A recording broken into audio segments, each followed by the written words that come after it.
Hey everyone, I'm going to be showing you how to take out the old screen from an Aspire TimelineX 5820T and replacing it with a new working screen from laptopscreen.com.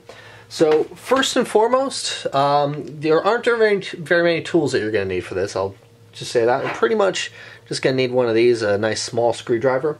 But that aside, we go to step one.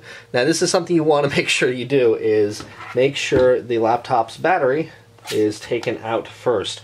If you do not do this, you run the risk of not only damaging the internal electronics of the laptop, but also injuring yourself. So make sure it's not powered up, it's not plugged in or anything, it's completely disconnected.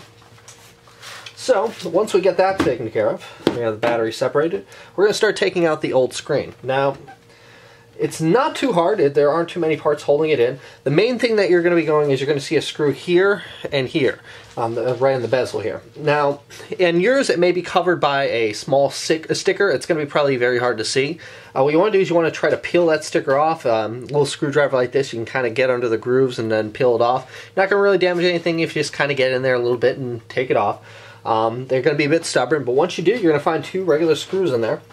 Let's start by removing the right one here. But yeah, this is pretty much the main thing keeping you from the screen, are these two screws. Got that one loose. And you want to make sure you also have a good area to keep these aside where they're not going to get lost or not going to roll anywhere, because they're very tiny. In fact, show right here, this is, I don't even know if you can see that, but yeah, it's very, very tiny. So you want to make sure you keep those aside so you don't lose them, because you will need them after this. Take this other screw off. Alright, now that we have the two main screws for the bezel off, what we want to do is we want to make sure to get this popped off. Most of it's all little hinges that kind of pop off. You just kind of get in between it. You can start popping it off like so. And don't worry, you're not breaking it. It's just popping off like it normally would. Now, once we have those screws off as well, we'll be able to take this part off here. It's going to be a little bit tricky. At the hinges there. Don't worry, they're supposed to lift up like that. There we go. So now we got the bezel off. So with the bezel off, we now have the laptop screen. Now what's keeping this in? There are four screws. We have two on the top right up here and two on the bottom right here. What I recommend for taking these out so you don't lose the screws is make sure the laptop screen is as flat as you can get it while it's still at its base. Same screwdriver we used to take the bezel off. We're going to unscrew it here. And once we get these mounting screws off, we'll get to disconnecting the old screen, and then we'll get the big part where we start putting the new one on. Once again, you want to make sure those screws are all in the same place where they're not going to roll away and disappear forever, because like I mentioned, they are very small. Oh, this one's being a little stubborn.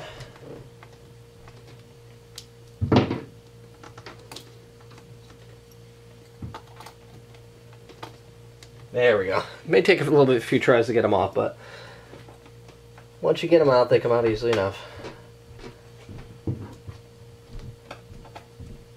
Alright, so now we got the four screen screws up. You can just lift it off from one of the little brackets that's attached to here, or kind of peel from behind. And there you go. Now you're going to have a cable attached. You want to be very careful with the underside here. It should be attached with some yellow tape for the stock model. You can just peel that aside and you'll have the connector that connects into the laptop, a little 40-pin connector. There's no hinges or anything or little switches you got to pull. You just kind of give it a little bit.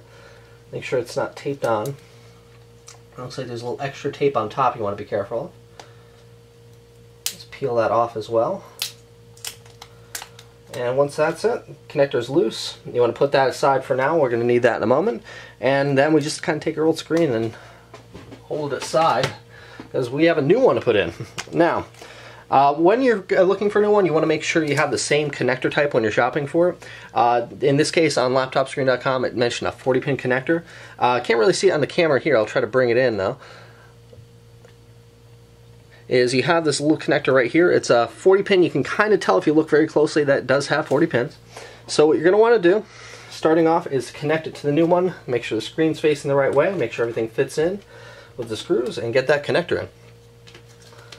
So it's a little bit easier to get the connector in on this one than it is to get it off the old one. There's a lot less tape for one. So just kind of click that in. Ta-da! Get that little tape on there. We're going to replace that back to where it was. Once we get that set, we want to make sure everything is back into the original position from the original. It kind of fits snugly like a glove. Little silver screws are going to be our ones that we're going to get this one back into. I'm going to put it right back in to the 4 spots on the screen mounts. Screw those in like so.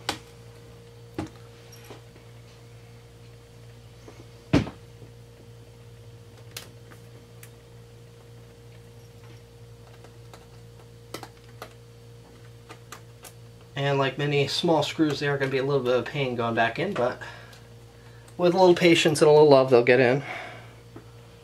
Now these two at the bottom, these are going to be the harder ones to get back in because you have a bit of a slope here. As I mentioned, you want to try to have the screen as low as it can go so they can kind of rest in there when you place them in. Nope, there you go. See, that's what you're going to run into is situations where it's going to kind of pop right through. Luckily, in this case, I got a nice flat table. Don't have to worry about it rolling away or anything. Just kind of lift the laptop back up and put it back in. Let's try that one more time with that one.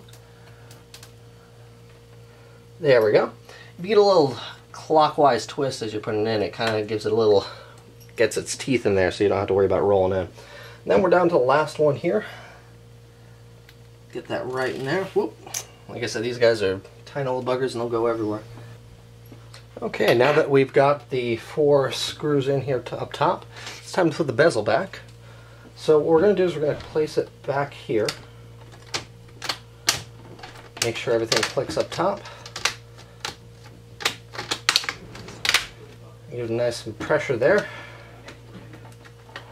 The bottom is going to be feel a little bit loose when you put it through, but as long as you make sure we have these pressure points here and here at the base pressed, everything should click in just fine. Alright, now once we have the bezel back in, make sure to just do one more pass up the top of the bezel, make sure everything's snapped in place. Alright. And now we're back down to the last 2 bezel screws. I'm going to put those right back to where we were. If you do have those stickers, the little adhesive points handy, which it should be able to stick right back on there, if you can put those right back on top of them once you get these screwed in for aesthetic purposes. Not really necessary though. I mean, as long as the screws are screwed in, everything should be fine. So, these ones are a little rough to get in because the angle's a little off, but once you get it in there, give it a little twist, and screw that one right there, you should be fine. Then on to number 2.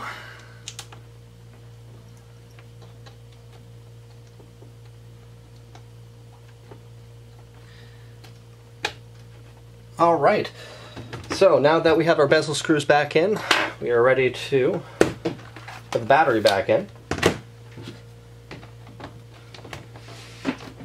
and test out our new screen.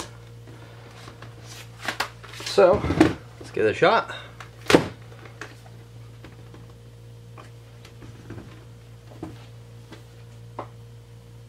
Ta-da! So there you go. It's like I said, it's fairly simple, pretty easy. All it takes is just a little bit of knowledge, a little bit of know-how, the right tools, the right parts, and you're good to go. Anyway, be sure to comment on anything about this one.